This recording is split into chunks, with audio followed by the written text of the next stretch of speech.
Dear God, we glorify you for all the blessings you have bestowed upon us. We are truly grateful for them. Thank you for allowing us today to meet and share our knowledge and time with one another virtually. May you send forth your divine wisdom to our speakers as they impart effectively their God-given gift to all of us. May they be blessed as they continue to share their expertise to the people who needs them. Bless the participants as well, so that they would be able to obtain vital information from this activity. May you send forth your Holy Spirit so that after this webinar, we may share what we learned in the spirit of your love and generosity, especially during these trying times. May we be able to bring glory to your word in everything that we do. Amen. Amen. Our DTI quality policy, we, the Department of Trade and Industry, commit to develop a more inclusive and prosperous Philippines. We shall endeavor to promote globally competitive, innovative, and inclusive businesses and foster informed and empowered consumers. We embrace the agency's core values of passion, integrity, competence, creativity, synergy, and love of country, and commit to comply with the appropriate statutory and regulatory requirements. We shall strive for the continual improvement of our quality management system to meet the expectations of our clients. Why did you get out of bed this morning? What's your purpose? What's your cause? What's your belief? Why does your company exist? In the face of bombardment of manipulation and manipulation, and that's the marketplace. How do you get your message to stand out? How do you get your message heard? Why should anyone listen to you? As it turns out, there's a pattern. As it turns out, all the great and inspiring leaders and organizations in the world, whether it's Apple or Martin Luther King or the Wright brothers, they all think, act, and communicate the exact same way, and it's the complete opposite to everyone else. All I did was write it down. I call it the golden circle. In the middle is the word why, in the center ring is the word how, and the outside ring is the word what. It's this little idea that distinguishes those with the capacity to inspire versus everyone else. Every single organization on the planet knows what they do. These are the products you sell or the services you offer. Some know how they do it. Whether you call it your differentiating value proposition or your USP, it's the things that you think make you special or different or better than your competition. But very, very few people in very, very few organizations can clearly state why they do what they do. And by why, I don't mean to make money. That's a result. Why did you get out of bed this morning? And why should anyone care? As a result, the way we think, the way we act, the way we communicate is from the outside in. It's obvious. We go from the clearest thing to the fuzziest thing. We tell people what we do, we tell them how we're different or how we're better, and we expect some sort of behavior, a purchase, a vote, support. But not the inspired leaders, not the inspired organizations. Regardless of their size, regardless of their industry, every single one of them thinks, acts, and communicates from the inside out. They all start with why. If Apple were like everyone else, a piece of marketing from them, for example, would sound like this. They would say what they do. We make great computers. How do they do it? They're beautifully designed, simple to use, and user-friendly. Want to buy one? That's normal. That's how most organizations talk to us. Here's our new car. It's got tinted windows, get great gas mileage, leather seats, choose us. But not the inspired leaders, not Apple. They start with why. Here's how they actually communicate. Everything we do, they say, we believe in challenging the status quo. We believe in thinking differently. The way we challenge the status quo is by making our products beautifully designed, simple to use, and user-friendly. We just happen to make great computers. Want to buy one? Totally different. All I did was reverse the order of the information. What it starts to show us is that it's not what you do that matters, it's why you do it. People don't buy what you do, they buy why you do it. And what you do simply serves as the tangible proof of what you believe. All of their competitors have equal and open access to the same resources, the same agencies, the same consultants, the same media, the same talent. It is a zero-sum game. Dell is a good company that makes good products and is every little bit qualified to make every product that Apple makes. A few years ago, they came out with PDAs and MP3 players, and nobody bought one. Why would we buy an MP3 player from a computer company? It doesn't make sense. But we do it every day. The difference is Dell has defined themselves by what they do, and Apple has defined themselves by why they exist. It's biology. It's biology. If you look at a cross-section of the human brain, looking from the top down, the human brain evolved into three major areas that corresponds with this little idea. The outside area, the what level, is our newest brain, our Homo sapien brain, called our neocortex. The neocortex is responsible for all of our rational and analytical thought and language. The middle two sections, why and how, make up our limbic brains. Our limbic brains are responsible for all of our feelings, like trust and loyalty. It's also responsible for all human behavior, all decision-making, and it has no capacity for language. And so we rationalize. And how come sometimes when you're not the best price, service, quality, or features, you still have loyal customers? There's an inextricable link between leadership and communication. Those who lead are the ones who can clearly communicate what they believe, and those who can clearly communicate what they believe are the ones who lead. In the summer of 1963, 250,000 people showed up on the Mall in Washington to hear Dr. King give his famous "I Have a Dream" speech. Dr. King was not the only man in America who knew what had to change to bring about civil rights in this country. Dr. King didn't have all great ideas. Some of his ideas were bad. He was not the only man who suffered in pre-civil rights America. In fact, he suffered a little less than some because he was off at university. And he wasn't the perfect man. He had his complexities, but we just don't talk about those things. The difference is Dr. King didn't go around telling people what we need to do, what we need to do, what we need to do. He went around and told people, I believe. I believe. I believe. And people who believed what he believed took his cause and they made it their own. And they told people what they believed. And those people who believed what they believed, they took that same cause and they made it their own. And they told people what they believed. And some built structures to get the word out more efficiently. And lo and behold, on the right day, on the right time, 250,000 people showed up to hear him speak. Every decision we make in our lives as individuals or organizations is a piece of communication. It tells the outside world something about who we are. The clearer you are about what you believe, the more disciplined you are about how you do things, and the more consistent you are in what you do, everything you say and everything you do then becomes a symbol for that set of values and beliefs. And the reason is simple. It's because when you talk about what you believe, and you put your beliefs and your values in clear words or symbols, consistent enough, authentic enough that I know that everything you say and do represents what you believe, I will be drawn to you for myself, for my own survival. Doing business with you, working for you, being your friend says something about who I am. We follow those who lead, not for them, but for ourselves. This is for people who want to inspire those around them, or who want to find somebody to inspire them. I can say without a doubt, you inspire me.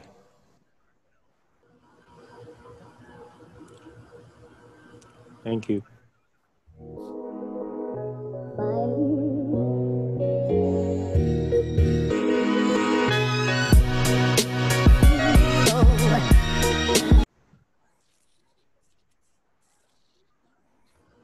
Can I start? Si Adonis. Ma'am Nanette, would you like to introduce to our attendees our special speaker for this afternoon? Okay, I really don't know how to introduce Sir Nonoy. Sir Nonoy is everybody knows Sir Nonoy. Sir Nonoy, I met Sir Nonoy 5 years ago in Cebu when I transferred to Cebu, and since then he has been a close partner with DTI. He has been helping us with our Kapatid Mentor Me, and Sir Nonoy has koan gini siya, source of nuggets of wisdom. But I would like to also take off from the first video of Simon Sinek, Start with the Why, nima? So let's answer why are we doing this. And I'm really happy with the participation because I see 92 participants in here to Zoom, and I see a lot more on FB. So this is really good for us. When we started, when we talked with Sir Nunoy, we were just talking about 50 participants max. So I'm sure Sir Nunoy will not be, charging us with the 150 participants that we're getting now. but again, I want to go back to Simon Sinek's start with the why, and really we should all ask ourselves that why are we doing this? Why are we doing this? We're doing this for ourselves because this is part of continuous education, continuous learning. Nato, we are in the midst. We all know where we are. We're in the midst of a pandemic. We're in the midst of uncertainty, and so we're trying. All of us, I think, the entire world is trying to grasp what's happening and what does this mean for each of us individually and us as DTI, the organization, and also us as with our family. So the more we talk with other people, the more we learn new concepts, or the more we kanang mga new business models or new ways of thinking, the better for us. And the only way we can do this actually is really have an open mindset. And to have an open mindset means we have to learn more. We have to understand that what we know right now is really like just, just a bit, not even a bit, an atom in the universe. So, Kanisha, this is really, so I really love that. Thank you for that, ang ngalan ni Adonis, for that first video of Simon Sinek. It really sets the tone for what we are about to do, and also what our HR people are trying to do for us. They have been arranging a lot of learning events for us because we are really in this situation we're in. We need to gather more. We need to open mindsets. We need to open paradigms and gather more information so we understand, because we are in a very critical position because we deal with our MSMEs. Our MSMEs look to us for guidance, and how can we guide them if we ourselves do not possess enough knowledge or enough the right mindset to do so. So that was not an introduction of Sir Nunoy, but that was an introduction of how Sir Nunoy can help us through this journey of really understanding, widening our perspective and understanding what's happening, and really triggering something in our imagination, our creative minds, so that we can come up with more creative, innovative solutions. So thank you and enjoy. Thank you very much. We start. Sir Nunoy, take it away. Yes, take it away. Thank you very much. Can you allow me to share my slide, please? So anyway, we started with a very good video. And each one of us will have to ask our individual whys. Why are we here? And why in DTI?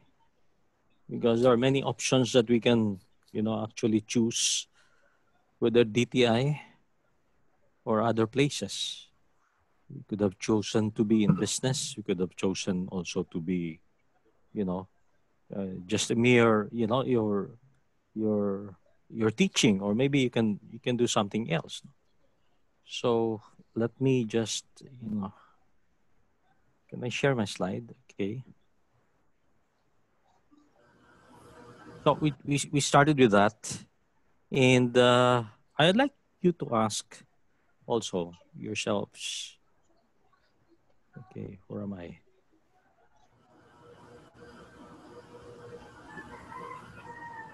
Can you see this? Yes, sir. Can you see this? Yes. Okay. Can see it, sir. Okay, new mindsets. I put here, I enhance the title, new mindsets as renewed enablers in the new normal. I have been with DTI, I think, in fact, 2015 or even earlier, in helping DTI. And, if you look at my DNA, it's like, in fact, I've always been mistaken to be like somebody from DTI. One of my consultants even, in fact, surveyed, do you know Mr. Espeleta? Yes. What do you know about him? Oh, he's from DTI. So these are some of the feedback. But, I know that people look at you as enablers. People look at you as very, very important, supports, giving supports. No? So here we ask ourselves, now we show this. I sent the video because this sets a tone also as to start with our mind setting. So the question is, what do you believe? Why are you here? I will not ask you to answer that question now, but something that you should continue to reflect on. Because if we are not clear about why we're doing things, we can just be very, very mechanical and just wait for orders from up there. No? So here we need to understand why we are here, and why we are here before COVID, I think is going to be different. Why we are here now with COVID. Because before, we can be very, very straightforward. If you look at your vision, your mission in DTI, it talks about trabajo, it talks about negosyo, it talks about that. But what business are we talking about? What trabajo are we talking about when a lot of our clients are very, very challenged? So we need to align our purpose, who we are, our purpose, and DTI's mission. So, questions like who you are, who are we, what you love and are best in doing, I'm also inspired by the book Good to Great, if you happen to get one. The 3 circles, in fact, that is the inspiration of the logo of FAMCOR. Good to Great, it looks at the best that you can do and your economic engine, which talks about the market that needs what you are best in doing. That's the demand, no? And finally, what you're passionate in doing. These 3 circles all together, you should be able to understand what you're best in doing. What is it that the market needs? Or what is it that what you are best in doing is something that people are willing to pay you? And thirdly, what are you passionate about? To whom that you care or matter most? Every one of us will work on something, will work for somebody. It could be your family. It could be, your siblings, your mother. And is it something that is what you're doing addressing big recurring needs or problems or wants? And will it have positive outcome that will significantly impact other people as well as yourselves? Here I place here positive in significant impact to them, and including even your wallets, because at the end of the day, whatever we do, it has to have also rewards for us. Rewards that is something that we can also share. No? If you're familiar with this chart, this is Ikigai. Are you familiar with this? Ikigai is a Japanese concept meaning a reason for being. Something that each one of us, wherever we do, should be very clear about. No? The 3 circles I described, this is now expanded into 4 circles. What you love, what the world needs, what you can be paid for, and what you are good at. Look at this. No? The center of this is Ikigai. It is the best place in the world that you do what you love, what you're good at, you're paid for it, and it is beneficial to the market or to the people that you render service to. So here, let's ask ourselves, how do we align our personal ikigais with that of DTI's purpose? Trabajo, negosyo, consumer. Very, very clear. Very clear mandate of DTI. Job generation. We want to generate job. We want also to improve and to encourage business, and also for the protection of our consumers. Okay. But today is different. Today with the pandemic, such role has changed. And this is why I'd like to share with you, my insights, because I can speak as a beneficiary of DTI services. I can speak also to represent people and the planners because I also am in the Regional Development Council. So my talk today is about making you understand the bigger pictures and how you will be very, very relevant and how you will matter most, especially during this time. So today, let me guide you with what we will go through. Part one of my talk will be about the new concerns, the impact, new realities, and the pain points of everybody in this pandemic. We have to be relevant. We have to know this so that we can accordingly adjust or accordingly plan our services. No? What can we do? I will share with you also insights because this is Region 7. No? I will speak also, I'll share with you on a macro, the regional trust as far as RDC is concerned, as well as the different agenda of the LGUs, because we will have to work with them. I'd share with you how we should be able to balance life and livelihood and trying to look at prioritizing our services. And the last part, as enablers, I'll share with you now quickly the model, the 4RI that I developed. Actually, this is not unique.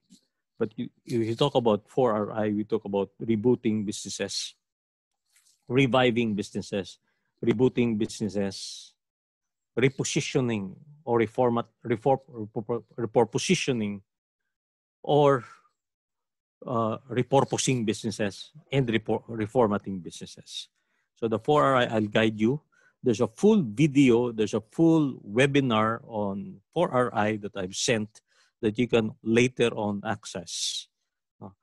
And then how will you be able to coach the people you're helping? Because I understand many of you are dealing directly with businessmen, entrepreneurs, with those who are looking for jobs, those looking for business, and your consumers. So let's go through this, the whole afternoon modules. Hopefully, this is going to enlighten us to be able to, develop this new kind of mindsets and how we will be able to address, how we'll be able to assist our constituents. Now, I will just advertise tomorrow if you are available. I will also speak, and you can, enroll or you can join by linking this registration link.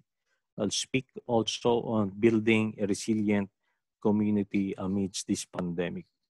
I have a few slides that I have included here, and but I will be very, very focused also on the topic on DTI's intervention here. Okay, so just quickly for you to be updated. Now, this is how this COVID has impacted Central Visayas. No? This is the first quarter, and I have asked NEDA to give us the RDC, the result of the second quarter, which is worse, which is really worse because our ECQ started sometime in the third week of March.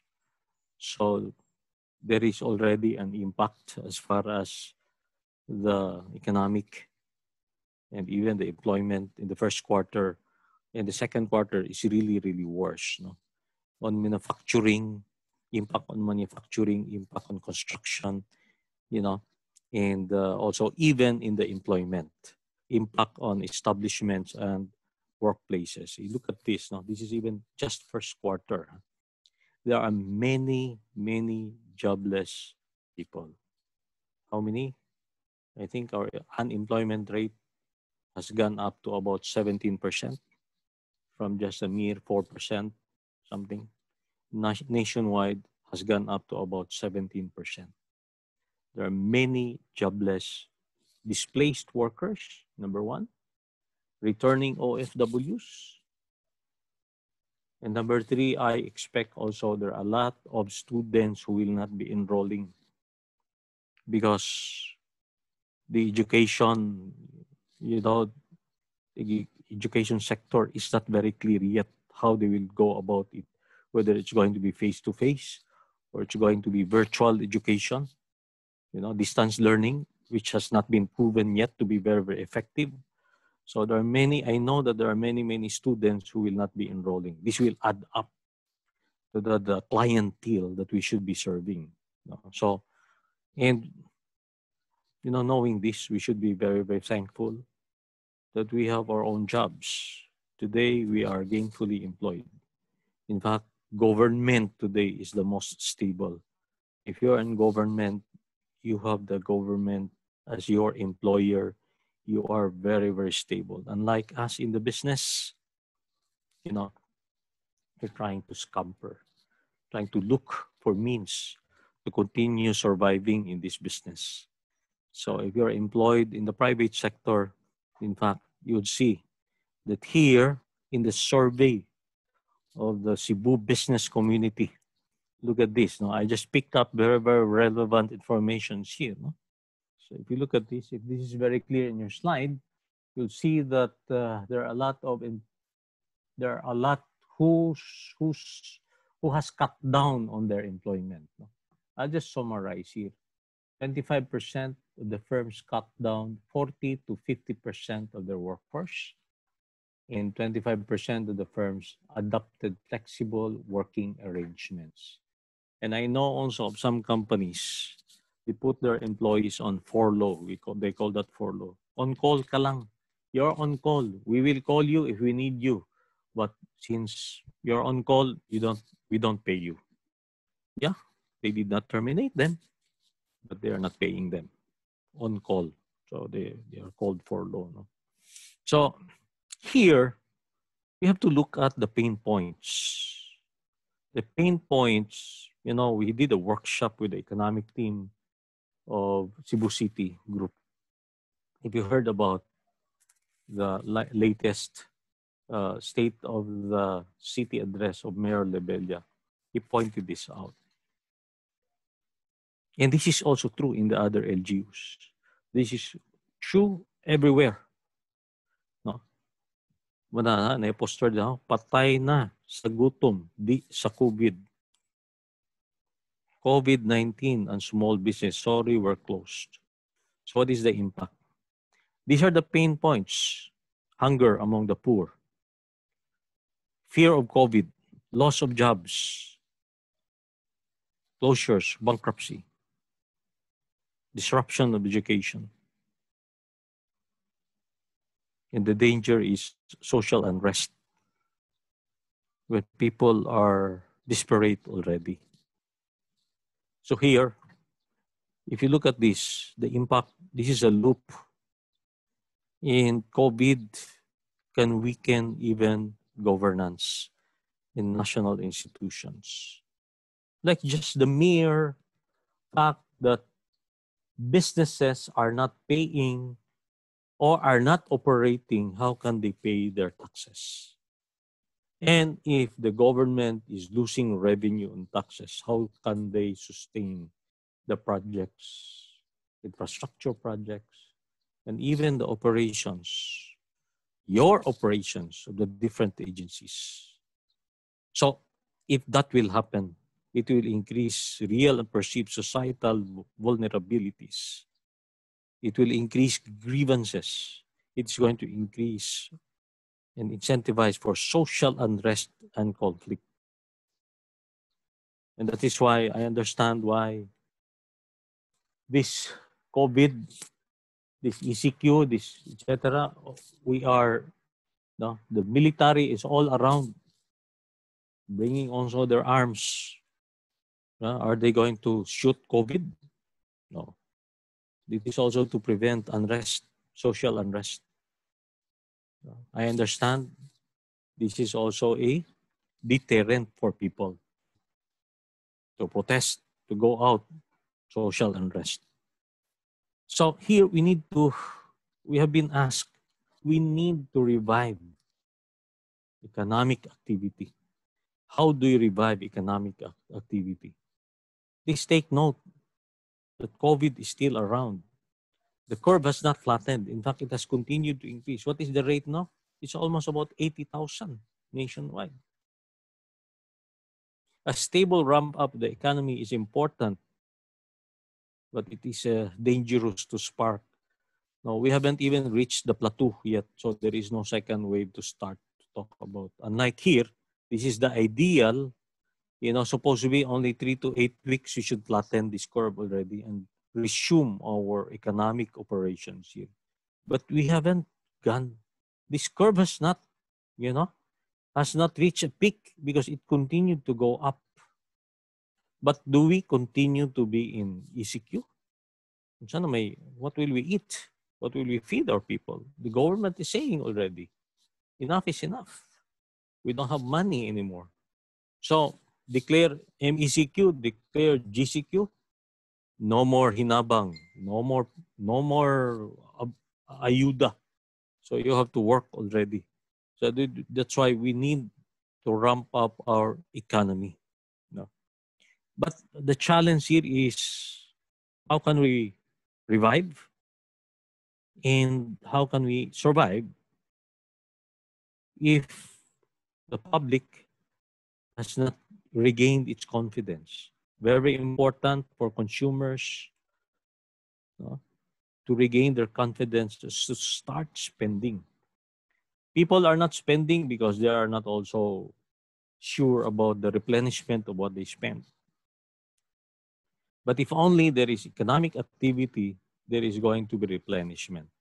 But that economic activity will only happen if we're able to contain COVID. So here, on the left side is the containment. We need that our treatment capacity should be greater than the transmission rate. And we need to have high recovery rate and a protocol for the reintegration of those who are infected. But the long term, of course, we know that vaccine is very, very important here. But while that is not yet happening, we need to bring up economic activity to a balance, equilibrium. What do we need? Now, I'll discuss later on, what we desire, stimulus package, new workplace standards. In fact, I've been talking, we just had series of meetings because IATF Regional is calling us to revive the Project Balik Buhay. Because that Project Balik Buhay could have brought us to a more, resilient situation today. Reboot new supply chain because there are a lot of supply chains disrupted. We will welcome. We talk about incentives, tax holidays, and of course, enabling government. You, DTI, will play a very important role in terms of enabling businesses, enabling, especially people who are jobless. Pump priming, very, very important. Pump priming in projects. Government will spend on projects that will create employment. And the other thing also that maybe DTI will have a major role is about the campaign on buying local. Buy local. Okay. So I'll just present to you what the chamber and the other organizations are going through or are planning or have been doing already. We have to do this together. So you need to understand, especially on number 3, where you will be playing a very, very important role here. Because number 1 is on the health, 1 and 2 is on the health 3 is on the business, and 4. Okay, so here on the right side, is on the right side. Here on the right side. So we talk about reviving, rebooting, repurposing, reformatting businesses.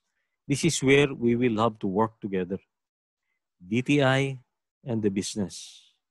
We have to work together on this. No?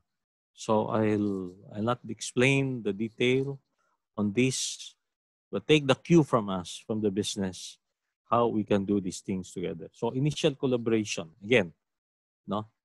Here in the public sector, we have some programs in the public sector to mold behavior also, to ensure also that people will be compliant in terms of, you know, the protocols.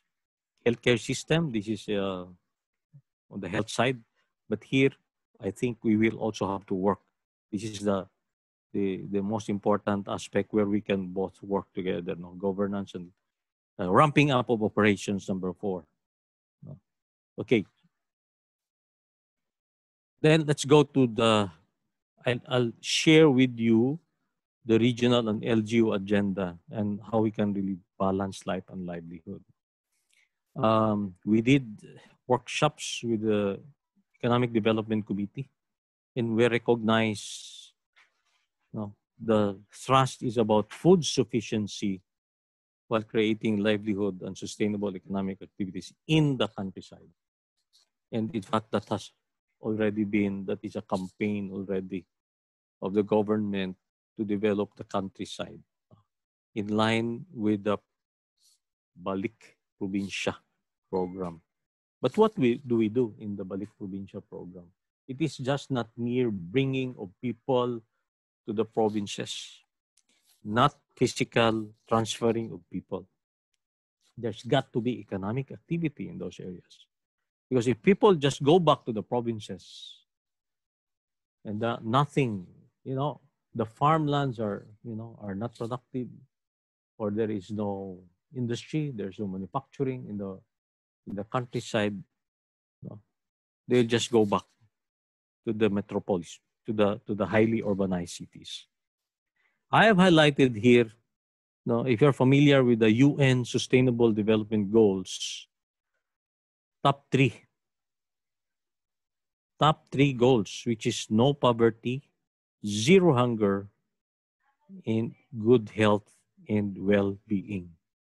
In fact, this is where opportunities in this pandemic, huge opportunities where businesses should go into, and I'll present that later. So, just also for you to be aware, so in the EDC, we have formed subcommittees to look at these areas, no, where we can develop this as the new economic centers in Bohol, in Cebu, Negros Oriental, and Siquijor, from where there is already, you know, good population, buying capacities, as reflected in the bank deposits, as reflected also in, you know, some vibrant cooperatives in these areas. So I said here, to achieve food sufficiency and inclusive growth, we need big brothers to help the smaller, fragmented, and undercapitalized food and agricultural producers. Repositioning to collaborate as cooperatives is an opportunity to form clusters of geographic supply chain. This is a very ambitious project. In fact, I've been many meetings already together with ASEC. Aster Caberte joined us. And it is very encouraging that the government regional directors are very, very excited also about this project. No? So I've given them assignments, for example, identify, especially for the Department of Agrarian Reforms, who are those beneficiaries whose land are not productive. How many hectares? What are they using it for? What is the productivity? And maybe we can put them together and, you know, with 100 hectares, 200 hectares we can develop them together. They will not lose ownership, but they will be part of it. But we need a big brother, an agri-technopreneur who will be manning it, who will be running it, who will be operating it like a corporation. That's why, if you put together the cooperative and the corporation, I call that the corporatives. So this is something that, of course, DTI will be able also to help us. No? I am encouraged with the declaration of DAR Secretary about clustering of these land holdings, and also trying to put specific products, specific high-value products. Another encouragement, the declaration of former Planning Secretary Shileto Habito is about forming cooperatives. No? So put together the project of RDC 7 Economic Development Committee on putting all together corporative is very, very much aligned with the national direction. I'm sharing this with you because you have a role to play. We have, I know that DTI has programs on OTOP, has programs on developing also, the different products in the different localities. But I think we need to converge, we need to collaborate. What is really very, very important at this point in time? You are familiar with this model, no? The business model canvas, especially the negosyo counselors, you're familiar with this. No? Again, no, I'm putting this, the challenge here is to put together the stakeholders, and I've listed also here, DTI is one of them, the partners.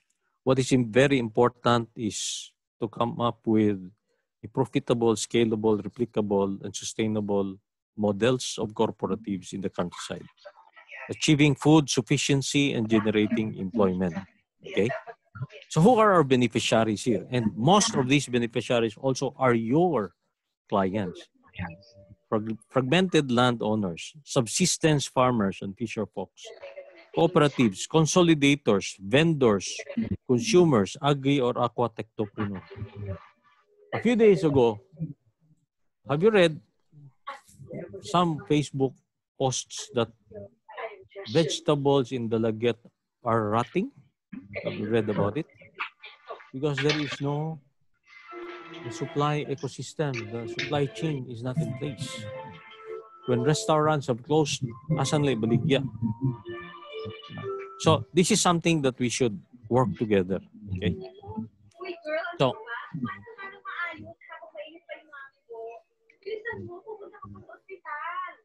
karon, let's come to realities.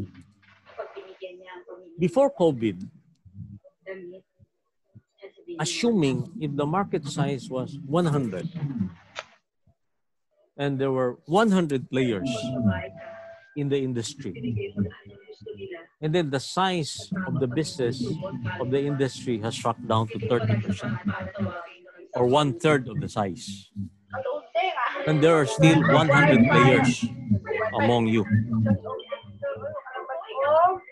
So imagine the incremental growth of this the size is 30 down to 30. Imagine the incremental growth. You will fight it out among the 100 players. Okay?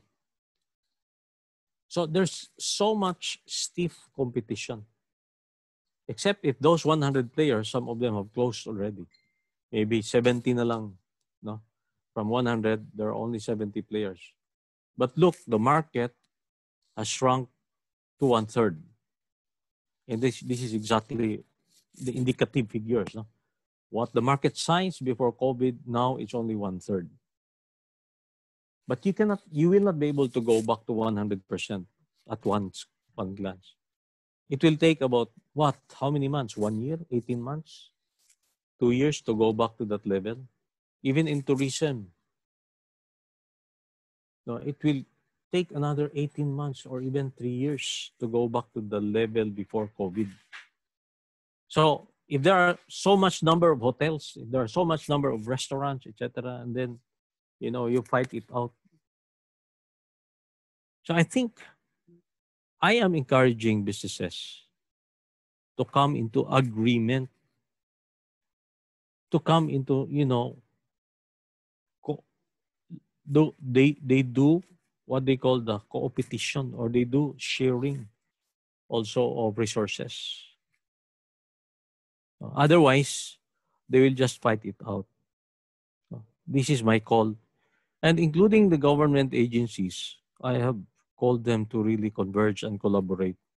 Because this is also true to the government agencies. Look, in our meetings, RDC, they're saying, oh, our budget, there was a stimulus, or there was a the Bayanihan Act budget. But did you feel it? Wala. And then until now, even Congress has not passed the stimulus package. The 1 billion that DTI and SB Corporation has launched for the small businesses, now it's closed. There's no more money. It's all used up. I mean, like, there are more borrowers than the fund level. So they're saying government is not making money, is not generating taxes, And how do you look at 2021? How do you finance your 2021? How do you finance your 2022? In fact, in one of the talks I heard from Mr. Sobel of Ayala, he said, I am more worried of 2021 than 2020. I'm more worried of 2021 and 2022. 2020, yeah, maybe we still have savings until the end of the year. Yeah, we can survive. But what if business is not going to turn around? How do you finance 2021? How do you finance 2022?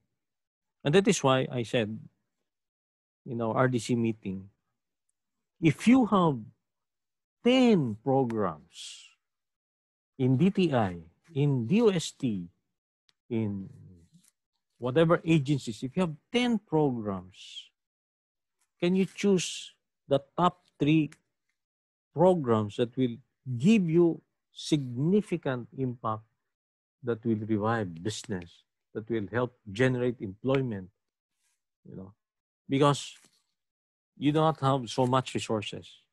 We have now limited resources. That's why here in DTI, I am encouraging you to revisit what is really very, very important. That's the reason why I'm sharing this with you, so that there is convergence, so that there is also alignment. What is it that is important in Region 7? Before COVID, in fact, I complained in the RDC. Why is Department of Agriculture, proposing higher budgets? Like, they were proposing 4 billion pesos in the region. But why is it the Department of Tourism and DTI, the proposal is only 150 million? It pales in comparison. So I told them, Region 7, particularly Cebu, Bohol, Negros, we're a tourism-driven economy. And why is tourism under-budgeted? Well, now, COVID, I would say agriculture should be supported. Tourism should take a backseat. No matter what you campaign in tourism, what you do in tourism, people are not yet confident to travel around.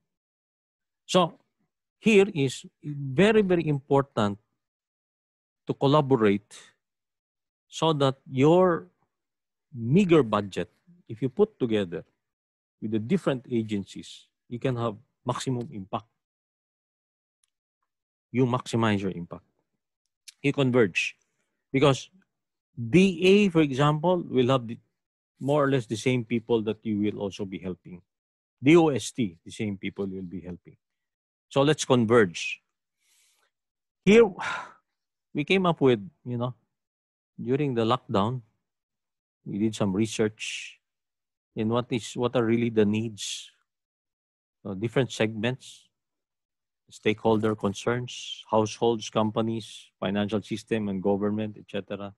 What are the needs? And from there, we tried to come up with a proposed economic stimulus strategy.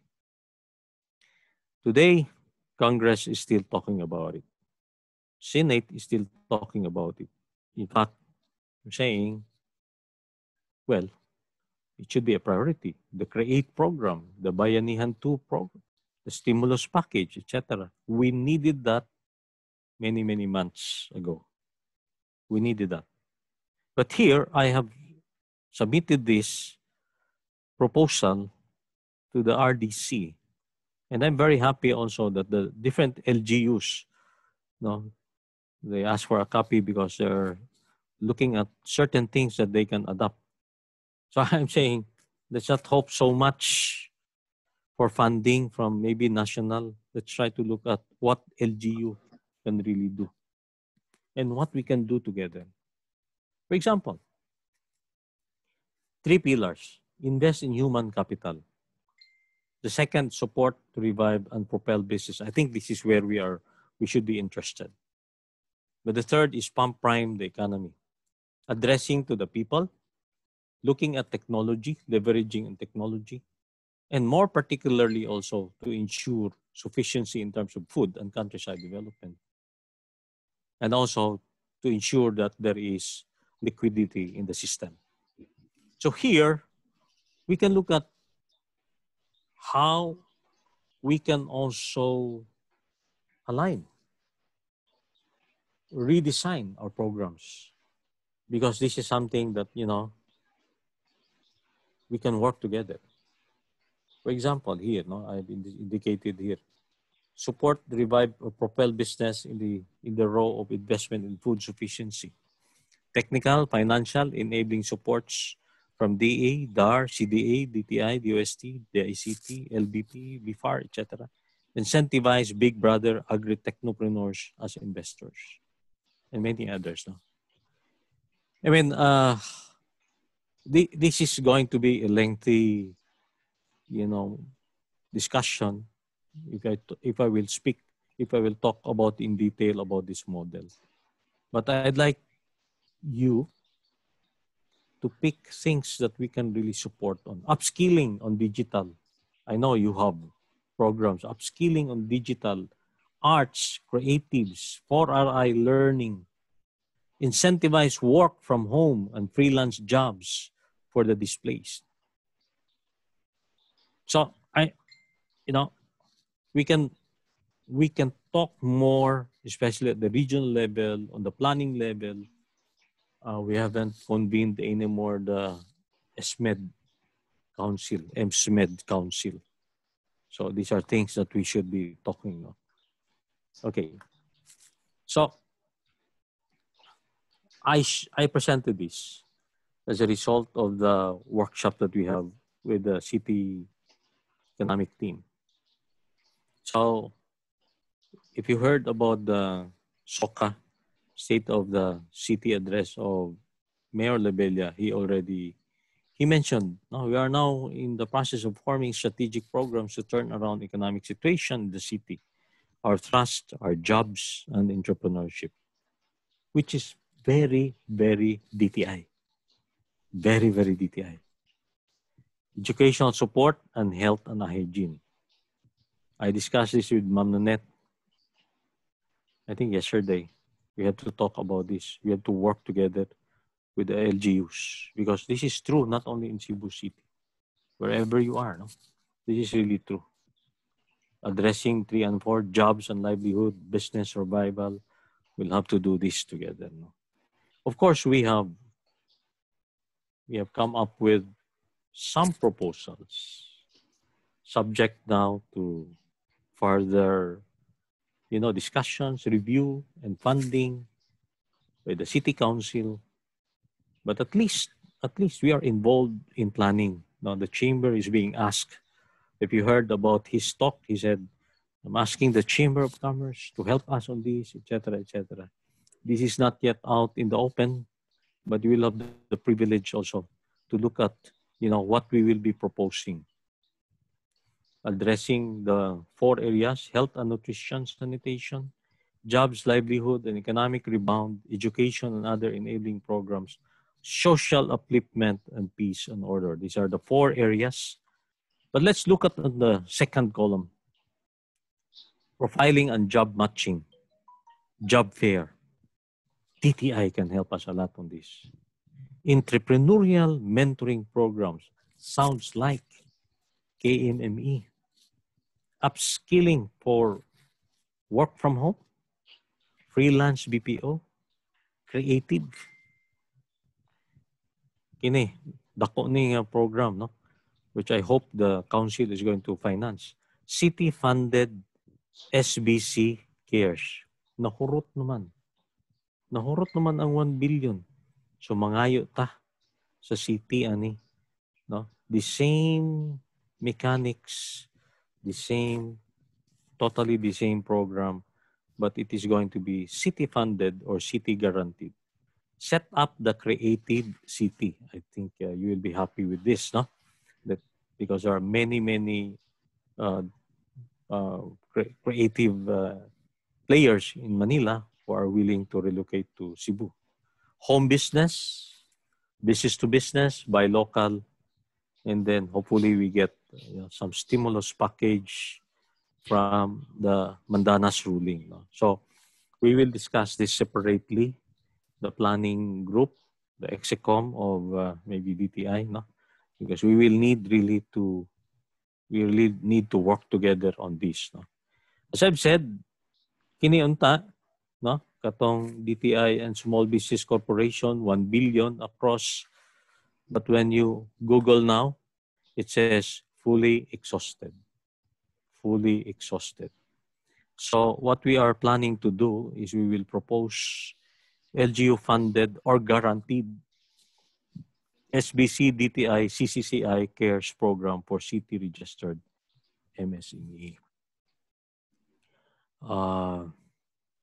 I've talked to ASEC Astor about this, and he said, let's work together on this. So that, but of course, we already talked also to the mayor, and we will push this. We will ask the council to allocate a certain amount. There are 40,000 registered businesses in Cebu City alone, close to 40,000. So if we just target about, 20% of them, that's about 8,000. In the 80 barangays, we should be able to hit 100 MSMEs per barangay. And if we lend them 50,000 pesos, mga vendors ba, mga anak, mga MSMEs, we lend them 50,000 pesos, that should be 400 million pesos. No? So it's either direct lending or guaranteed by the city. LBP is going to lend. So these are some of the things. I'm sharing you this because I want you to be part of this, to help us in doing this. No? And, well, in the other LGUs, I'm sure this can also be applied. Now, you heard it already. We are going to open up, likely, back to GCQ, likely, in August 1. Now, I will quote the spokesperson. Sabi niya, kaya nga po, kailangan buksan ang ekonomiya.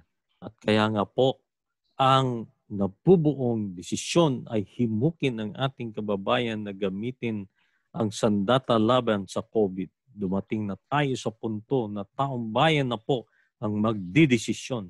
Hindi na po ang gobyerno kung anong mangyayari sa ating mga sariling buhay at lipunan. Nasa kamay na po natin ang pagkalat kung gaano kabilis ito.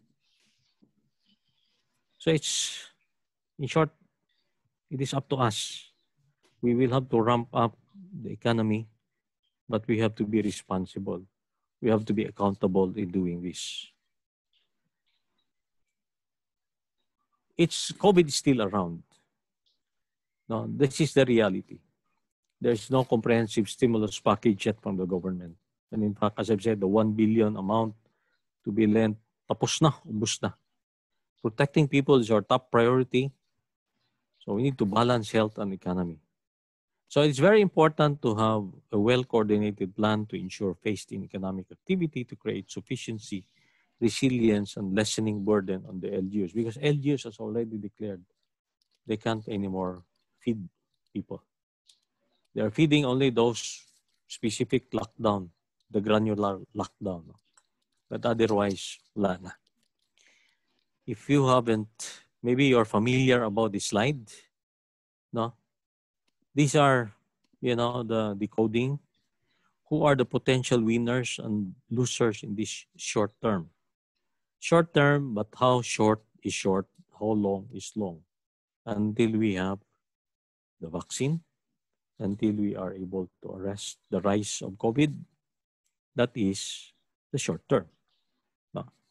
So I presented this, and I said to the tourism people, before COVID, you're the star player, but today you are the worst hit. That's why on the left side, the potential losers, the left side. No? So whoever, our clients, for example, particularly our clients or the people we're helping, we need to also assess where are they? In which part are they? Are they on the left side? Are they on the right side? And my suggestion, in fact, to the RDC is to focus on industries that can benefit more people and generate livelihood. If you have so much budget only, in fact, dapat yung pahiram na pera, we'll have to choose. Because it's just like you have limited medicine. Where will you give it? The one who is likely to survive or the one who will not, you are not sure to survive? You have to choose to whom. That's why here we have to be very deliberate which industries we should support in the short term. I'm talking about. I am not saying we will not support the others, but with meager resources, what we want is that there is immediate impact in terms of livelihood, in terms of economic activity, and to ensure also, sustainability, to ensure also the food sufficiency. During the lockdown, we realized importante, the basic, the essentials. So let's converge, collaborate, and let's pool our resources and budgets. Let's incentivize, and I am proposing, in fact, to the city and to the other LGUs, if we don't have money anymore, let's push for public-private partnership, PPP. Incentivize people, incentivize the private sector to do the projects for us. Be specific about our projects, and we can look at pilot areas to start with. For businessmen, they need to balance survival and safety. You have to advise them. No? And in fact, I said, we know among us businessmen, we're talking about survival only. Profitability is already a bonus. If you survive 2020, that's already a profit for you. In fact, now, when we heard about Zubel saying he's more worried about 2021 and 2022, now let's even look at a longer horizon. Survival over a longer horizon. Safety, preventing workplace transmission. That's why there has to be these protocols.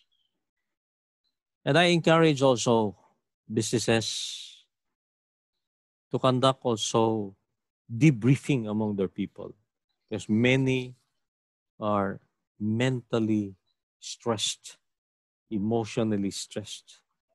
Okay? So we need to also debrief them. We need to, build confidence on them, no? Because many people, they are afraid to go back to work. So what do you do to ensure that they will have confidence in going back to work? Your new workplace health standards have to be implemented. No? The testing, the random testing, the periodic testing, etc. No? And your maybe monitoring on their health. We need to continue with the test, trace, and treat to build confidence for the people and the customers. And we have also proposed that each workplaces has to be certified safe. Who will certify that? Because you can always say, oh, I'm safe. But who will certify that? This is something that we're working on. We're recommending also that there is also a third party who will assess the safety, the compliance of workplaces. So when you talk to your people, when you talk to your clients, these are some of the things that you will have to maybe will guide you. No? These are the talking points. Are you ready and viable to resume operations? What are the new assumptions? Ask them. What are the new assumptions? What has changed? Because the assumptions before COVID is not anymore there. We will have new assumptions. And therefore, there will be new numbers, new costs, changing costs. What is your projection? So redo your financials. Supply chain, if it is disrupted, are you buying from more expensive sources? So is it better than the, you import cheaper, but it's not available. Rigid protocols. Now, make sure that you will also have to encourage them that they implement also the protocols, the health protocols, and liquidity. In fact, this is very, very important. That's why he said, pautang, liquidity. Are they going to put in from their savings or are they going to borrow money? So these are some of the key points that you will have to ask the DTI clients that you have. Market confidence. In the business that you are into, do you think the market will buy from your products? What are the preferences? What are the new behaviors and preferences? Are you selling? Are you producing essential products or not? Can the market, will the market buy your products because they need it? Or the market will say, I don't need your products. I can live with my old shoes. I can live with my old, bag. I can live without buying a new car, etc. So what are the essentials? Is your business a high risk? Is it a spreader? So if it is a spreader, you have to make sure you implement a more stringent health protocols. Health protocols. The timing is very, very important because a lot of things are changing fast. If things are changing fast, assumptions are changing fast, costs are changing fast, market preferences are changing fast. Should you open faster or you just say, I will just play it by ear with caution? Location. Look at the locations of your clients because most of these locations, before COVID, the very, very good locations are the more expensive ones. But today, those locations are in fact are locations that people do not want to go. These are the high traffic areas. So we'll have to work on your numbers, whether you will have to request your lessor for discounts, or maybe you will have to relocate, or maybe you will have to totally close. Organizational in people preparedness. So you have to have a checklist. Your client has to have a checklist on the people, on the equipment, on the the protocols before you open in your supply chain, etc. Before you open. Okay, let's now look at the 4RIs. I flashed here the YouTube link if you want an extensive discussion on the 4RI. You can visit this. You can go to this link and you'll have about an hour and a half of discussion of the 4RI. But just quickly, because you need this also to guide your clients. I'm taking stance that DTI is an enabler, so therefore you have to be equipped on how to enable your clients. Reviving, self-diagnostic before reopening. Are you in the gainer or loser? What are your new cost structures? Work on the numbers. Viability projections. Are you viable with a reduced market size? What are your options? Resize, streamline, cut down on people. Choose profitable clients. Clients who will pay you immediately. Clients who will, dili kayo. When there are clients who will squeeze you dry in terms of pricing, maybe that's not the best client for you. Replenishing your working capital. Should you borrow or should you infuse more? Reopening checklist. What are your pending commitments pre-ECQ? Assess whether you will secure reorders and what is it under revised terms of engagement, or are you going to revise in terms of pricing, in terms of delivery, etc. Reopening procedures. Come up with the reopening checklist procedures. There are requirements also required required by the malls, for example. Mind setting and confidence building of staff. I discussed this earlier. Very, very important before you open. Mind setting of your staff. Compliance on new work health standards. Okay. So these are some of the things that you will have, the checklist. Okay. Okay. Or the option is, hintay lang tayo. Because if you open and then you just keep on renting, paying your people and sales is not there, I suggest, you tell your clients, ayaw lang sag-open. Maybe you will just have to cost along. Facility conversion, retooling and upskilling time, while waiting. Reskill, retool your people. Maintenance work, renovation, re-engineering. Reassess resources. Do you have money? Do you have the liquidity? And then maybe you can help them come up with options. You can help them conduct a strat planning.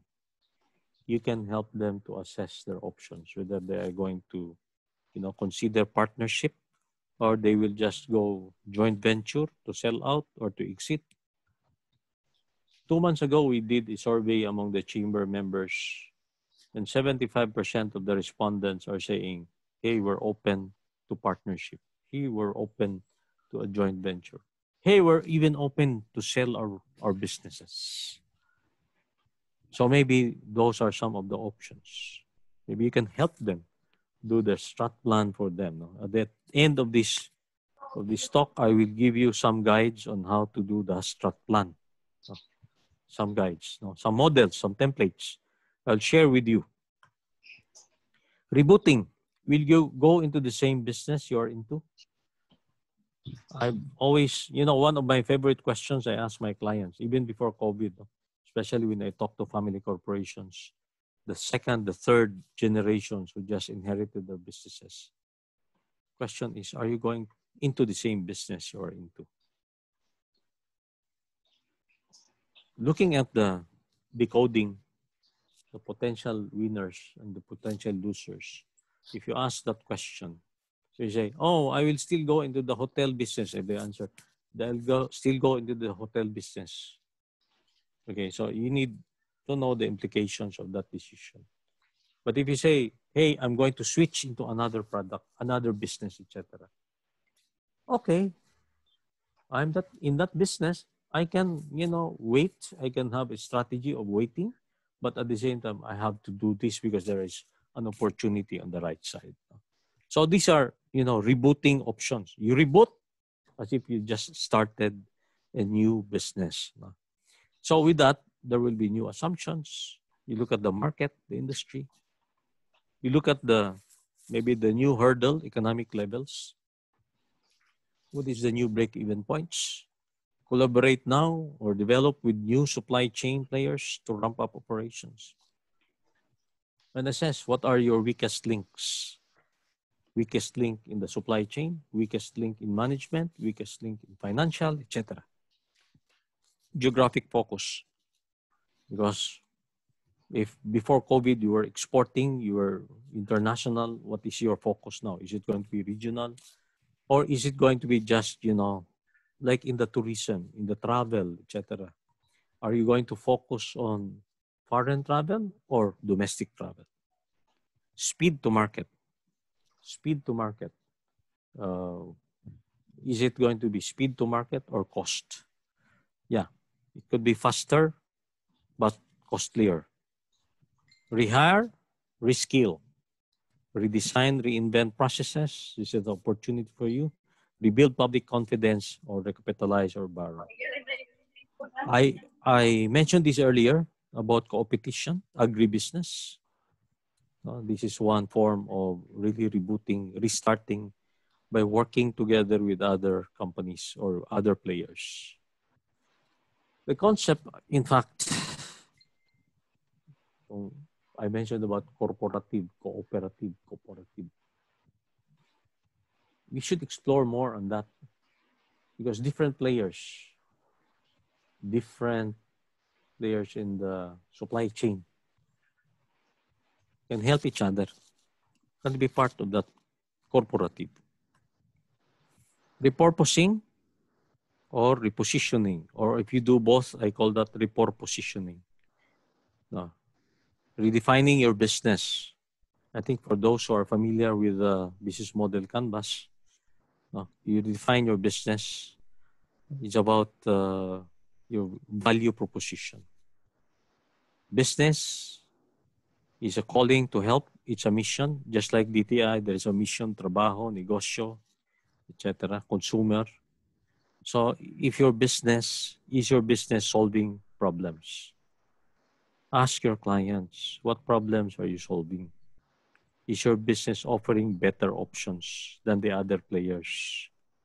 The other players may have something missing, annoying, disappointing, irritating. So what your business is offering. So what problems are you solving? Again, no? Earlier we started with why are you here? That is also the same question you will also ask your clients. Why are you in business? What problem are you solving? Who are you helping? Understanding the new normal market behavior, preferences, mood, and new hierarchy of needs. Okay? Because this has changed. And what makes you different? Then you need to help them recraft their purpose. Repositioning. Help them to be enlightened. Enlighten them to repurpose. Because I caution you.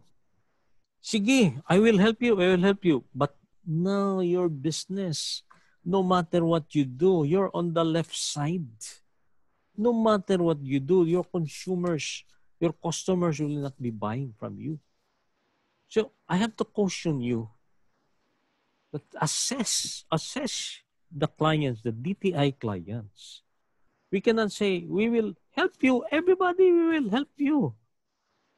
So you have to assess. No, that is why you need to look at whether they should reboot or they should repurpose. Otherwise, you might be blamed. We were encouraged by no. I attended a online mentoring program, DTI Go Negosyo, Manila, etc. Online DTI program, and I was disappointed because these people in the tourism, they're still presenting, this is what we'll do, etc. When are you going to do that? When the market is not confident in doing it. Okay. So that is my word of caution for you, is to assess the business of your clients and see if you should advise them to reboot or repurpose. Okay. Otherwise, you will be blamed. Okay. In repositioning, okay, you have to look at capitalizing technology. Fourth Industrial Revolution, the robotics, the AI, etc. Contactless commerce. I know that DTI, especially si Ma'am Nanette, is very, very, passionate about this, no? So digital, off-site, work from home, develop new clusters of geographically interconnected supply chains. Katong gingon, no? For example, ug ma-lockdown ta.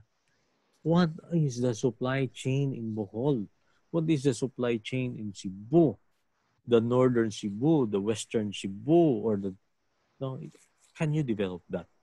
Otherwise, kung ma-lockdown ta, one factory or one facility cannot operate because one piece of material is not available.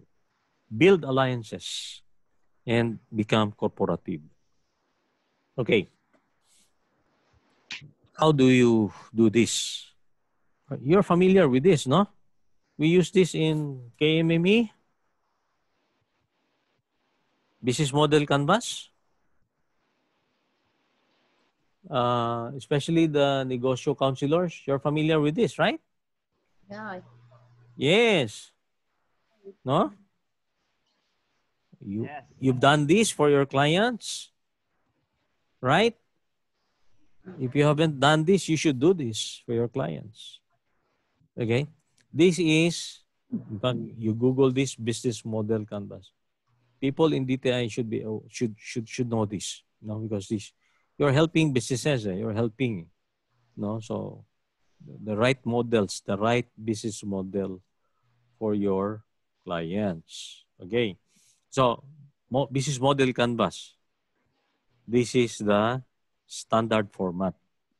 I have a format on COVID business model canvas. I'll present. I'll give it to you in a while, for you as a guide. Okay. So when you guide your clients, you guide them business model canvas, and then also this one is I use this model also, in reformatting, the 7S framework of organizations. In fact, this is also very, very applicable in DTI, in public or private organizations. So the 7S areas. So just go to the YouTube, the details of this. You can also Google this, actually. But in reformatting internal organizations, you'll have to revisit. You have to also redefine your shared vision, mission, and values. Your strategy, whether to reboot, repurpose, your structure. Structure now has to be nimble with new protocols, and then include also the work-life balance. Systems, you have to embrace technology. Businesses have to embrace technology. Even if you are micro, the small, you have to embrace technology. Skills, need to upskill people, multitask people, and also your staffing. Maybe this time you can adopt staffing, free, work from home, maybe freelance, and then the style of entrepreneurs, very important. DTI, reformatting DTI. Okay, I know that the same also when I was president of the chamber, our thrust was competitiveness, ease and lowered cost of doing business. Yes, that is still very important. But now I think we will have to refocus into resilience, economic revival, resilience, and MSME enabling. So DTI and other government agencies need to align and converge on common strategic regional or provincial trust with LGUs. I explained this earlier, and that has always been my exhortation in the RDC. Work with other industry in other business associations on advocacies to influence legislation and economic policies. So RDC, influence government agencies for quick and responsive enabling assistance to drive economic activity and not restrict business. This is something that I have to also commend DTI. The past mindset was very, very regulatory. Now you are enablers. There are a few government agencies that still maintain that regulatory stance, but I always tell them, too much regulation, you will kill the business. there has to be a lot. You have to allow, especially now in the pandemic, there's to be some leeway. No, like for example, you heard about the uproar, the work from home business. You will tax. No, there was an uproar on that. No, and I'm very happy that also DTI, you put the ceiling there. No? So of course, no. Develop business continuity plan, stimulus package for MSMEs. This is very, very important. Help us on this. LGU sufficiency and resilience. Okay. Reformatting. Again, I presented this. Very, very important. I'm not saying the others are not important. No? There are 17 sustainable goals. But if we are not addressing the top 3, why do you go to the bottom? So that's why we have to refocus on the top 3. And this is also consistent with our Ambition 2040 program. You're familiar with Ambition 2040, right? Yeah. Yeah, that's Ambition 2040. No? And you'll realize that Ambition 2040 is also derived from the UN Sustainable Development Goals.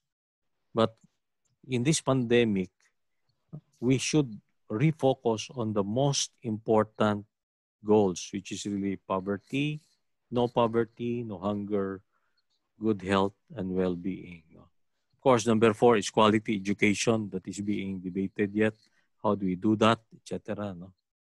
So all others are important. I'm not saying we leave them, no, but if we have not been very, very serious about 1, 2, and 3, we have to do that all together. I presented this earlier, okay? And here is the workshop part. Any question before we proceed? Do you entertain questions at this point or afterwards? Are you following? Yes, sir. Yeah? Are you following? Still Yeah? awake and alive. You're awake? Seriously, daw, sir. Seriously, yeah, mati, sir. Okay. But daghan kayong input. Yeah, I'm coming from, okay, I'm a consultant. I'm not new to DTI. I know what you're doing. Yeah. I'm with RDC. I'm with the chamber. Very, very deep into the issues about business. And right now, the LGUs, particularly Cebu City, is also asking for help. So I am presenting this. I'm putting this together because we have to do this together. And these are it's not only mindsets in how you conduct yourself working and to inspire you to work, etc., but the mindsets of the new challenges, the mindset of what is expected from us. Yeah. Go ahead. Yeah, since you mentioned about you're working with the Cebu City government, if it's okay for you to share with us on how is their program now for the BPOs and the call center in Cebu? Okay. Because, That's too early to ask. okay. I mean, like, they have asked to help. We're okay. still proposing. No, we're still proposing, Okay. and because they ask, the mayor said in the State of the City address, now we will ask the chamber to help in reviving, economic, because we have to, which is very, very true. No? So right now the chamber is working on it.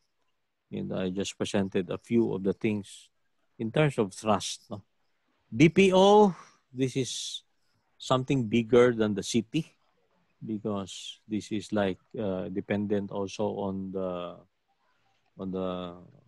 global factors, competition also with the other players. No? So again, we haven't seen yet the horizon as far as the future of BPO. No? We know that, across. This is a global phenomenon. At the end of the day, where will they put their BPOs? Where will they put their BPOs if everybody is disrupted? The problem here is that if we lag behind in addressing COVID transmission, people might relocate somewhere else. That's my concern, because we don't have the monopoly, no? Now, if you monitor India is also having a hard time catching up also with the transmission, no? COVID transmission. So, muna yung tawag og, we just have to be ready to ramp up. No? Anyway, let me proceed. I think I only have about a few minutes. I am showing to you a few workshop guidelines. Now, if you may not be able to finish this, I can work with people who would really use this, especially the negosyo counselors. And that's why I invited also my consultants here, so that they can also help them. No, the negosyo counselors, we can help your negosyo counselors. No, FarmCore consultants can help your negosyo counselors. So here, because we've done this also, so the workshop, this starts with assessment. Assessment of the clients. Are they in the near-death stage? Should they revive? And if they revive, can they survive? Okay. And how long can they sustain? So these are some realistic questions we should ask. You know.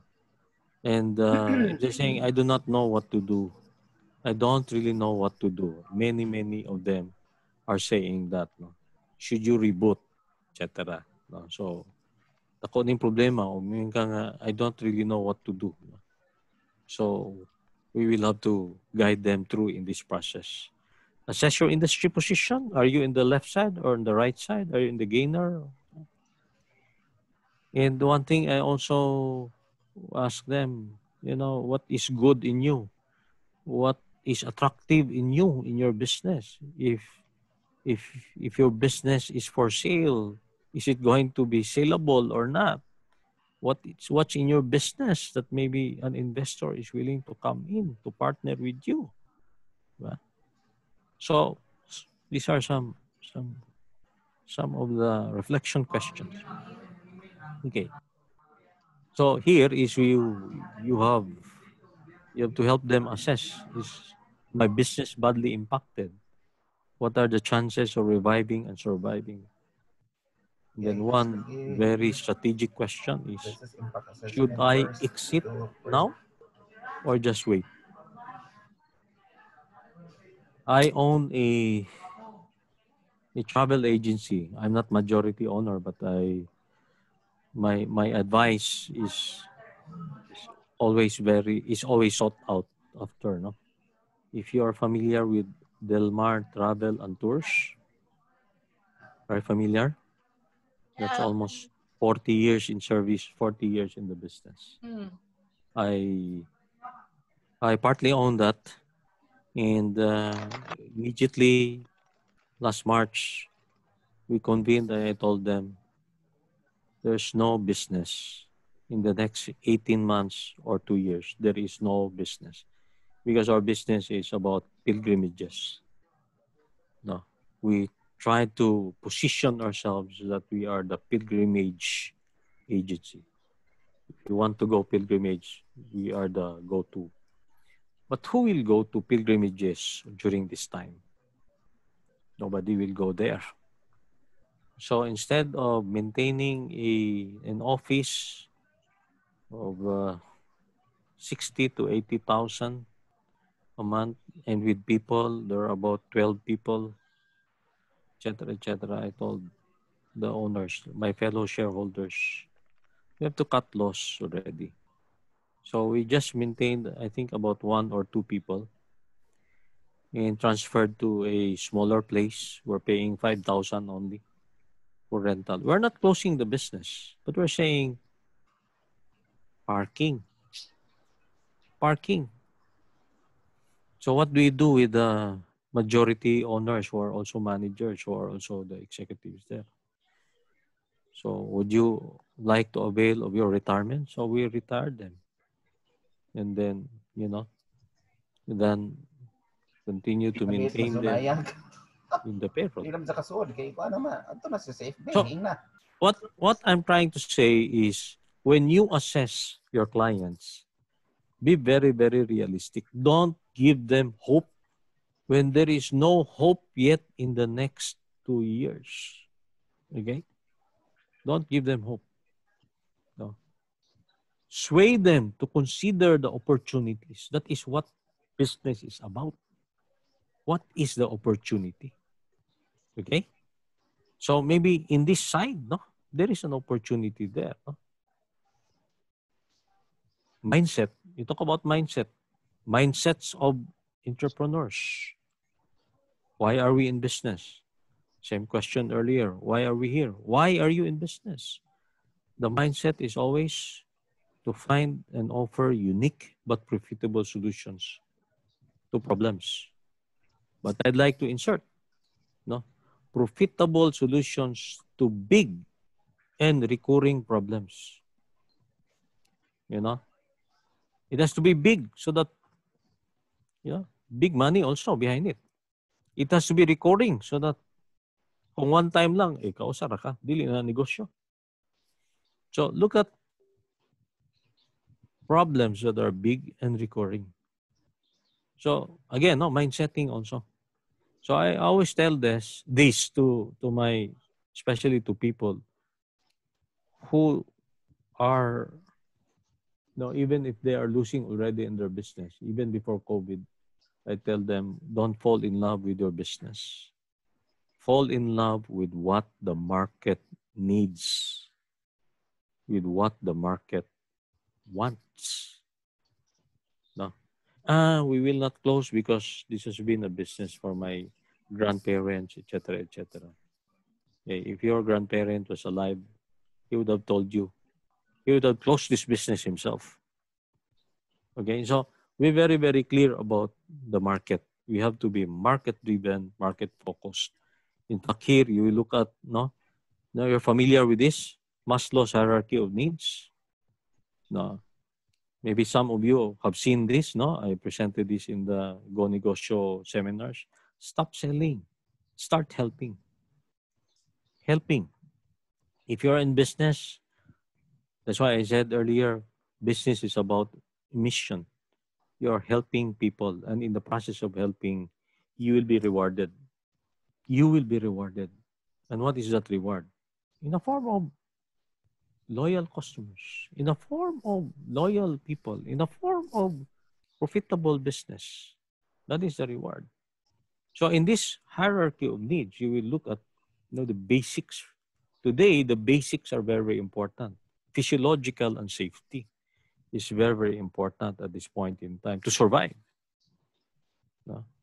Of course, very important pa rin. Friendship, family, sexual intimacy, still very important. Okay. So here there is a pre-COVID needs, and these are also after COVID needs. Again, physiological, safety needs. You look at this on the right side, bottom, anxiety, stress over job security, future, uncontrolled and unorganized work environment. Wow. Kana anxiety. The flow of communication is compromised. Employees can no longer bond over impromptu in-person meetings or discuss work over a cup of coffee. Esteem needs have been compromised severely. Managers and peers could no longer keep the feedback loop going and recognize their remote employees in time. These are the new normals. These are the new normals. Okay? So we have to live with it. You have to live with it. Okay? SWOT. You're familiar with the SWOT analysis. This is one tool on strategic planning. Okay? So we talk about SWOT analysis for your clients. Strengths and weaknesses are internal, and opportunities and threats are external. External. So we look at the PESTEL factors. PESTEL factors talks about political, economic, social, technological, environmental, and legal factors. No? Una siya. So you will have to look at those different aspects. What has changed during COVID? Political, economic, social. So there are a lot of, things you can look at, no? And then you look at the external environment. I use this for the family businesses that I'm helping, no?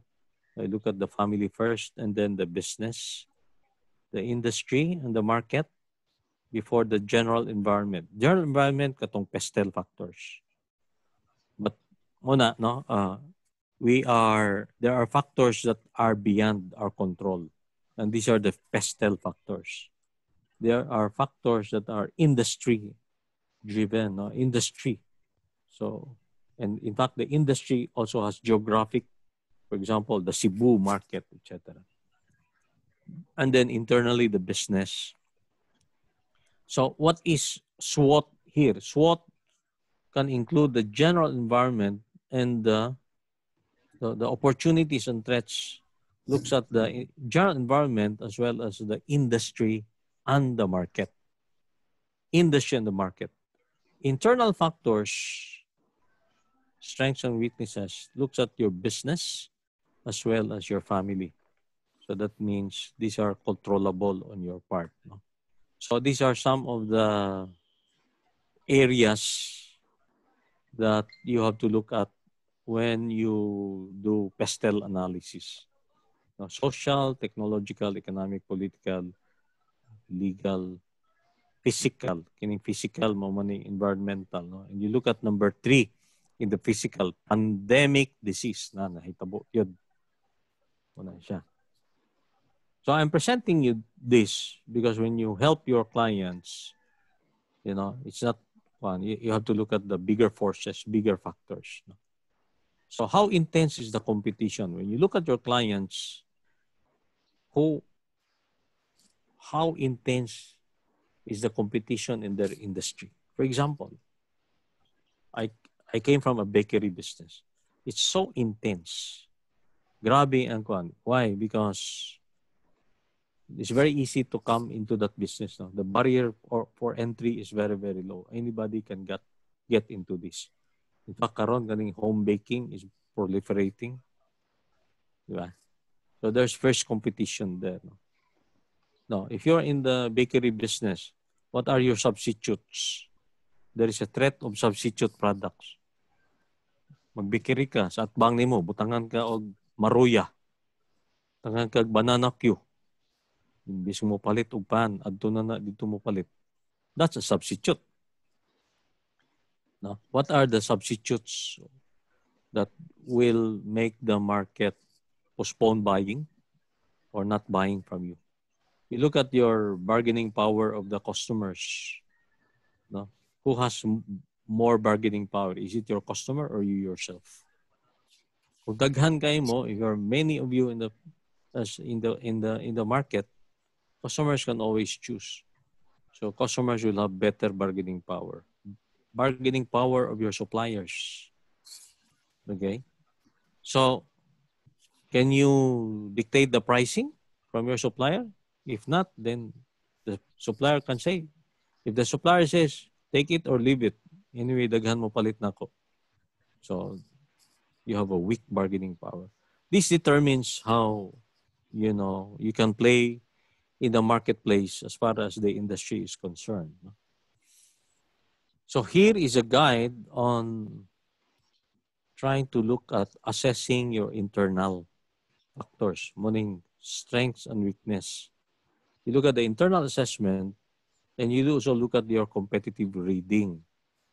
Are you weaker or stronger than your competitor? Okay. So, just a guide on this, no? And if your negotiation counselors would want a separate session on this, we'll be very happy to help you on this. Okay. This is what I developed. I remodeled the business model canvas. This is the COVID pandemic business model canvas. Maybe you should give this, you should guide your clients now. No? You're in what particular business, then you will have to ask, do you still have the product market fit? Or you can look at immediately the customer segments, no? On the rightmost side. How are existing customers affected? Have their needs changed? And how can you adapt? Will your customers be the same? Can you broaden or diversify your segment? How can you attract new customers? Then you go back to your value proposition. Is there a market fit? How can you adapt the value proposition to the changed market needs? Do you have to change your unique value proposition? Or do you repurpose? Do you reposition? So these are some of the guide questions you should be bringing, you should be asking, you should be guiding your clients that you are helping. So the answers of this, of course, no, will determine their moves, will determine whether you will help them, to what extent you will help them or not. Because, again, as I've said, I will caution you, no? And in fact, I have always told some other businesses, no, don't force to reopen. Don't force to resume your business. You might just be losing more money. So you complete this, no? Look at the cost structures have changed. No? In short, before even doing specific interventions to your clients, you have to go through this. You have to assess your clients so that di masayang ang atong mga assistants. I'm just worried about the 1 billion that has been lent by SB Corporation. Because the requirement is only, sa mga requirement, imong business permit, imong asset, financials, etc. They did not go through this process. They might just be borrowing money and then end up losing this money. In fact, I would recommend that if we will be able to get funding to be lent, they have to go through this. The programs you want to implement, the mentoring, the entrepreneurship, etc., you know, we will pre-qualify them there. Otherwise, if you just lend them money because they complied with the business permit, they complied with whatever requirement, etc., but we are not very specific on the prospect, whether they will revive their business successfully, they will survive, or they will just end up losing that money. So that's my advice, no, to you. Okay? So again, I go back to the slide I presented earlier. I hope that I have enlightened you about your purpose, your personal purpose, your personal conviction. Why are you here? Alignment with what DTI's purpose, and I would say the repurpose. There must be a repurpose of DTI. Of course, we still look at trabaho, negosyo, kabuhayan, but we have to look at the pandemic version, the pandemic edition of your programs in DTI so that you can be more effective in delivering your purpose according to your ikigai. Okay? So with that, let me end by saying, in the end, we should be resilient. You're saying, in fact, mga Cebuano, mga gahig ulo, hard-headed. Maybe we're stubborn. Matigas ang ulo na laban sa pagsusubok at kahirapan. Resilient knowing that it is only us collectively. We have the power and responsibility to pick ourselves up. It is said success is not final, is there? Failure is not fatal. It is the courage to continue that counts. And as we fight against COVID-19, as we rebound higher than before, let us trust the Lord in our dear Santo Niño. Assured in Jeremiah 29, for I know the plans I have for you, plans to prosper you and not to harm you, plans to give you hope and a future. The future is ours to propose. We are enablers of a very, very bright future of the people who will rely on us. So we pray that may God enable us. We pray that God will use us. We pray that God will inspire us. Whatever is ikigai accordingly, and to help us help other people prosper.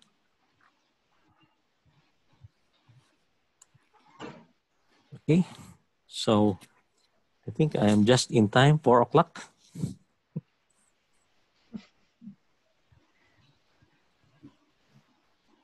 So any questions? Thank you for that, Sir Nonoy. And I think daghan tang pwede buhaton, Sir Nonoy. I really want because we're looking at this, the audience now is really just DTI. But sa atong Facebook na ay nag-log nga other friends na to. Okay. Outside Okay, of DTI 7. But we're looking at this because we also want to see how we can also give a similar webinar to our MSMEs. So maybe something that's designed to our MSMEs. So around the business model canvas. So, di ba, sir, kay mo man na siya. Because I really agree nga, it's so easy to tell our clients nga, you know, don't fall in love with your business, fall in love with your market. But it's the business is an emotional thing for them. Yes, so yes. as you might say yung experience ba. So, Yeah. listen kayo, and I think the mindset now, it's the mindset now is really like people are just waiting because they still think that we'll go back to the old ways ba, the old normal. So mao na siya ang challenge po siguro. So we're continuing the drum beating. There's already change in behavior sa ato obserbahan sa e-commerce and everything. But it's really like they did that because to survive. And that's not a bad thing, di ba? It's a very okay na siya. May kaya na siyang gibuhat sa ila. But we don't know if normalize ba, then they go back to the old way. So mao na siya. This is something that we're looking at, and of course we are also upskilling our people so that when they advise our clients, medyo mas isog-isog siguro advice based on what you were talking about. Ingana ba? Yeah. That's right. Yeah, it's matud pa ni Ramon Ang, it's going to separate the boys from the men during this time. But of course, now we don't have deep pockets. We have to be very deliberate in what we're doing. No? In fact, I have to tell you that even we are also disrupted. No, and I've done a lot of help even without, because many of our clients are disrupted. So, well, again, survival. We just have to survive. We just have to. And in the end, we trust. We trust that the Lord will never let our jars empty. Or oil of jug to be dried up. So we trust in the fund of the Lord, but we have to work on it. Yeah. But correct me if I'm wrong, sir. Like in last week we had this SME event last Friday, and in one of the segments we were discussing like because of what's happening now sa e-commerce on Facebook communities, a statement was made that there's really a spike now in micro-entrepreneurs. There's a growth in micro-entrepreneurs. So ang mga micro ba, mas agile maguna sila because as you said, it's low entry, low barriers to entry. So gawas ni sila. So there is a spike in that segment of our business SME environment. But the bigger ones will have a problem because of the traffic in terms of volume of customers, like those who have, in malls or in permanent locations. So what do you think about that? Well, it's very relative, no? What I'm trying to say is, if you're big, you have bigger problems. If you're small, you're small. Your problem is not as much compared to the big ones. No? But it's really about picking up. It's really about trying to move on. You've heard, for example, the big ones who are highly leveraged.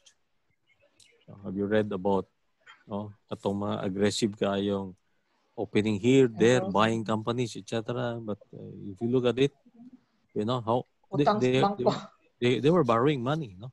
Yeah. They have big problems, and that is also a worry because if the banks, the banks lending, where are these banks getting money to lend? It's also from, from deposits and also from, they're also borrowing it. So domino effect na siya. Now for the MSMEs, small business, quick turnaround, quick business, I think this is what we call the opportunistic. But you have to be quick. Sometimes you get burned on this. Sometimes you get burned. I have to share you my personal experience. I'm not ashamed to do this. No? Because during the time nagnihit ang masks. We imported masks. Nalangan. Iabot. I was not able to sell all of the masks. And now I have masks, and then the cost of the masks are going down. I'm selling below the cost. Because again, as I've said, the assumptions are changing so fast. The assumption before, if you remember, DTI even mentioned mask maximum 28 pesos. 28 pesos, yeah. 28 pesos, I remember that. So on that basis, but now, how much is the mask? Very, very cheap. Yeah. It is changing so fast. And if you're not quick in that, you get burned. Well, sometimes you win, sometimes you lose. But it's about the quickness also of how you will recover, how you will, So, that's why the uncertainty is strong. No? I mean, like the kuanggid kayo ang kuan. Delikado bitaw. That's why we have to be careful in advising. In the who is the go-to agency now? I think people will be relying on DTI. Wrapping up of the business. Trabaho. Livelihood. Negosyo. It is on DTI. Department of Finance, they come up with, stimulus package, policies, NEDA come up with policy, etc. Financial institutions, you just have to make sure they are covered.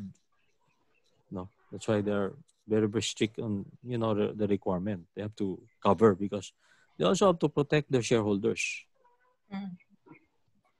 So my concern is really the domino effect of these things. So ato is what is controllable at our level. What is controllable at our level? So you say, okay, in the environment that we are familiar with, in the province that we are familiar with, I think, lang tamo ko, I got calls from former mentees that we have asking, no? Say, buhaton ako, sir, mona, okay. Advice on whether reboot, advice on whether to go partnership. No, sir, somebody's interested to carry my product or even to produce my product in Luzon, blah, blah, blah. And should I give the formula, the menu, etc.? Should I sell? Should I partner? These kind of things. So can you expand yourself in Luzon? No, I cannot. Can you sell in Luzon yourself? No, I cannot. So those are some Then how much should I sell, sir? If I sell this business or the formula, how much should I sell? So let's compute the potential of your business in Luzon, assuming you go full blast in Luzon, sell, etc. How much money in 5 years? How much do you generate? Blah blah blah blah blah. Compute. In 5 years, this is your income, etc. Without sweating, without doing anything, this is the price you will sell to them. Are you happy with it? Oh, I'm happy with it.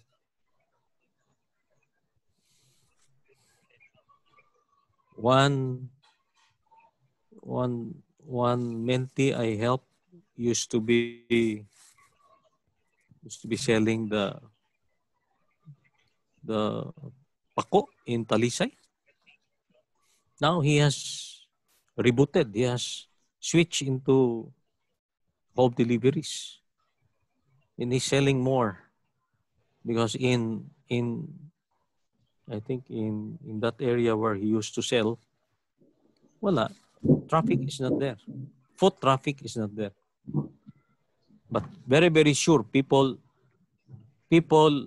are already used to eating at home to get the deliveries. We're used to it already. So what is the key? Home delivery platforms.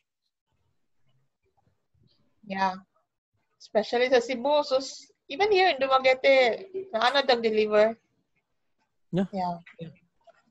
And it's good. You should have started that sa una. let's not parabang cry about it was a good life before. Yeah. We're done with it. I miss. We have to move it. I miss we have to mga move mall forward. days. Yeah. I miss my mall days, but yeah. Mall days.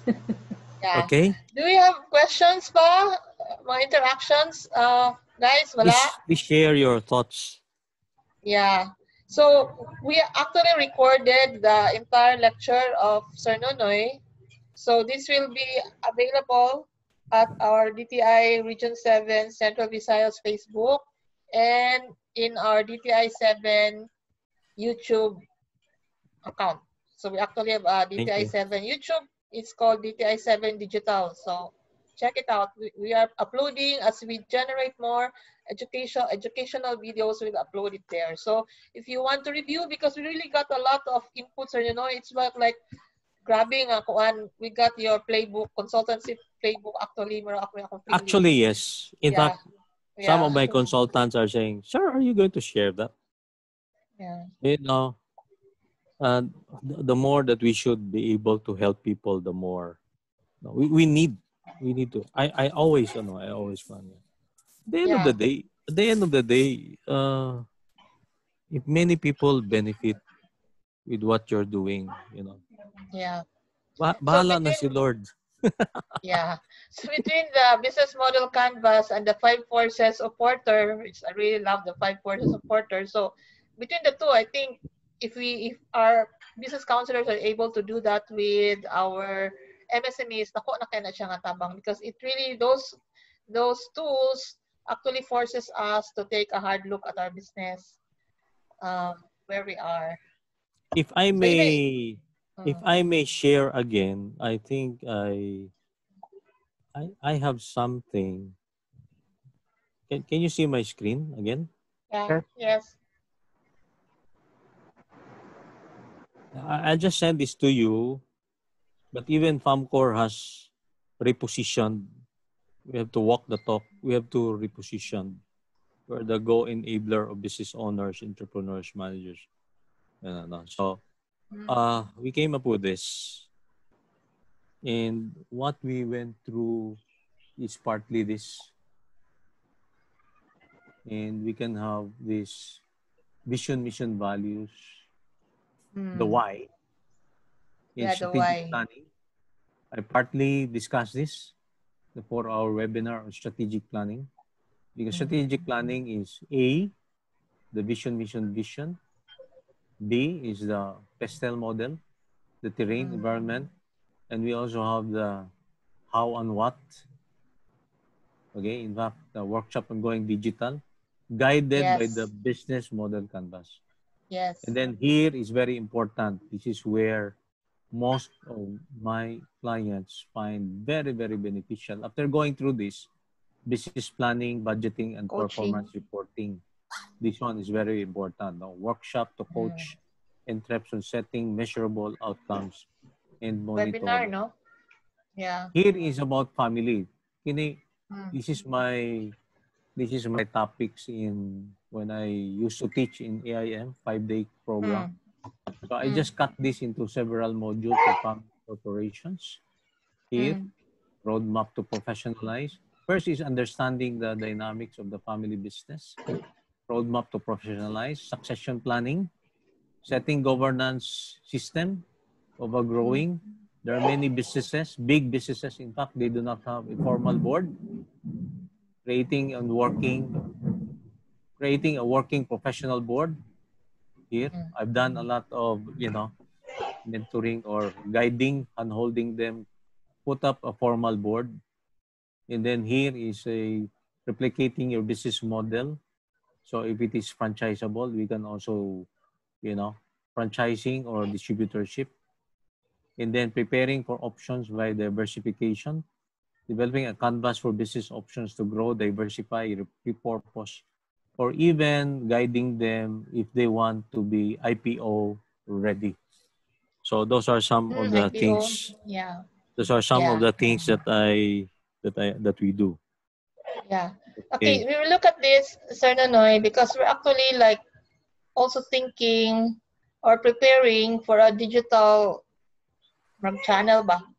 Digital na mo, di naman ko takakuan kayo. So, we're looking for material and content para sa kuan sa among 48 sessions that we are coming up with until the end of the year. So, we look at this kay we need to touch base as we already talked, because the KMME is really like a narrow set of batch cohorts. But we need to also touch base with the bigger environment sa mga MSMEs nato. We need a lot of hand-holding pod. So, if we look at this. Okay, so it's already 4:16. I think we have been here for 2 hours if there's no more questions. Okay na? So, I would like to thank Sir Nonoy. Sir Nonoy, you have last words, and Adonis, you have something to say?